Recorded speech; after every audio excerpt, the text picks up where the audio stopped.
Thomas Soto. Et bonjour à Raphaël Antoven pour la morale de l'info. Bonjour Thomas. Raphaël. Bonjour Thomas. Posez-vous la question de savoir si vous n'avez aucune responsabilité. C'est dans ces termes-là que François Fillon répond aux journalistes qui s'indignent d'être parfois maltraités lors de ses meetings. Oui, ce qui permet à François Fillon d'excuser presque les violences que subissent les journalistes. En gros, vous les journalistes, vous faites taper dessus, cracher dessus, jeter dehors, etc.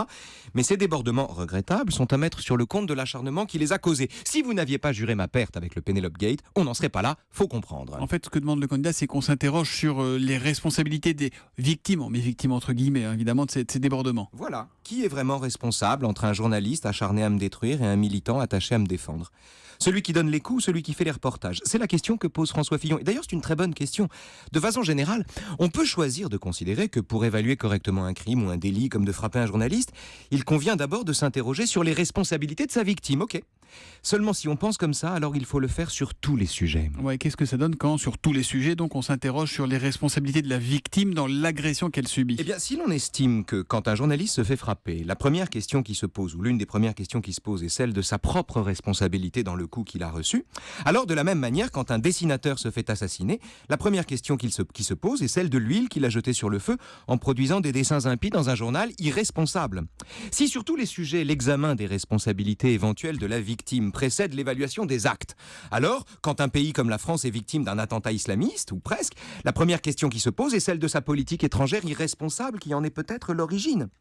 Dire qu'avant de s'indigner, il faut faire la part des choses, ce que François Fillon nous invite à faire dans le cas des agressions de journalistes, c'est exactement comme dire que quand une jeune fille se fait violer dans le métro, la première question qui se pose est celle des tentations inévitables quand toute irresponsabilité, sa mini-jupe a éveillé chez son bourreau.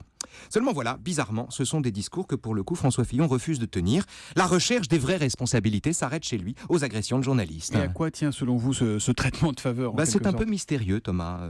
Pourquoi tant d'indulgence ? Pourquoi ce délit-là mériterait-il qu'à la différence des autres, on questionnât soudain la responsabilité de la victime ? Pourquoi accorder à l'agresseur de journaliste la mansuétude qu'on refuse à juste titre à l'agresseur de jeunes filles, au terroriste ou à l'assassin ? Pourquoi, à la différence de toutes les autres victimes, les journalistes devraient-ils se justifier quand on leur tape dessus ? Et la morale de l'info ? Aucun agresseur n'est la victime de sa proie. Aucun agresseur n'est la victime de sa proie. La morale de l'info, signé Raphaël Antoven. Bon, on va relativiser quand même. Il y a eu quelques journalistes, il y a eu quelques mots, quelques crachats. Il n'y a pas mort d'homme non plus. Non, sur il n'y les a pas agressions mort de d'homme. journalistes. Voilà, Il y a des faut gens qu'on a jetés du remettre- meeting. Voilà. remettre tout ça en perspective. Merci beaucoup Raphaël et à demain matin.